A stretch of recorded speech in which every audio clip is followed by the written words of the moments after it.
korupsi lagi. Yang sebelumnya ada jajaran dari Kementerian Sosial, baik itu SKPD-nya maupun Menteri Sosialnya sudah dicokok oleh KPK, sudah ditahan oleh KPK. Ternyata urusan korupsi tidak mengenal kemanusiaan, urusan korupsi tidak mengenal, oh ini sudah terjadi, sudah ada ditangkap, maka saya takut nggak jadi korupsi.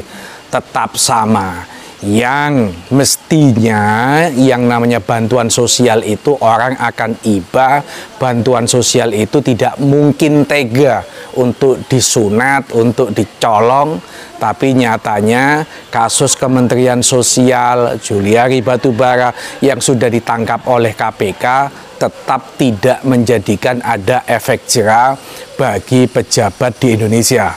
Yang terbaru, Bupati Bandung Barat A.A. Umbara sudah ditahan, sudah ditetapkan menjadi tersangka kasus korupsi bantuan sosial. Yang lebih tragis teman-teman, ternyata kasus ini juga melibatkan anak sang bupati. Bapaknya jadi tersangka, anaknya juga jadi tersangka. Ini mengingatkan kita kepada kasus korupsi dana Al-Quran, percetakan Al-Quran beberapa tahun silam. Ada seorang anggota DPR RI juga melibatkan anaknya, sama-sama jadi tersangka KPK, sama-sama ditahan oleh KPK.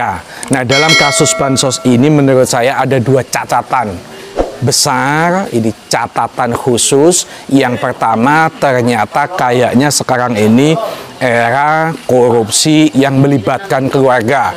Dulu Nazarudin Samsudin melibatkan istrinya, ada juga seorang pejabat yang melibatkan istrinya. Sekarang ini bupati melibatkan anaknya. Artinya korupsi tidak sendirian, korupsi berjamaah, bukan dengan orang lain tapi dengan keluarganya, istri ataukah dengan anaknya.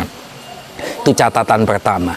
Catatan yang kedua, ternyata kasus terkait dengan kemanusiaan COVID-19 ini ternyata teman-teman tetap harus menjadi perhatian aparat penegak hukum, baik itu KPK, kejaksaan maupun kepolisian.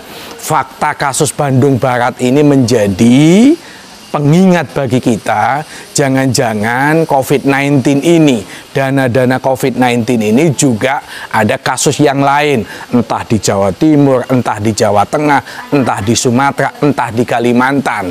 Fakta Bandung Barat ini harus menjadi perhatian bagi penegak hukum. Ternyata bangsa ini korupsinya tidak mengenal apakah itu politik, hukum, apakah itu kemanusiaan. Jadi saran saya, pandemik yang sudah 1 tahun ini harus menjadi perhatian bagi penegak hukum. Jangan sampai kasus Bandung Barat ini terjadi di tempat lain.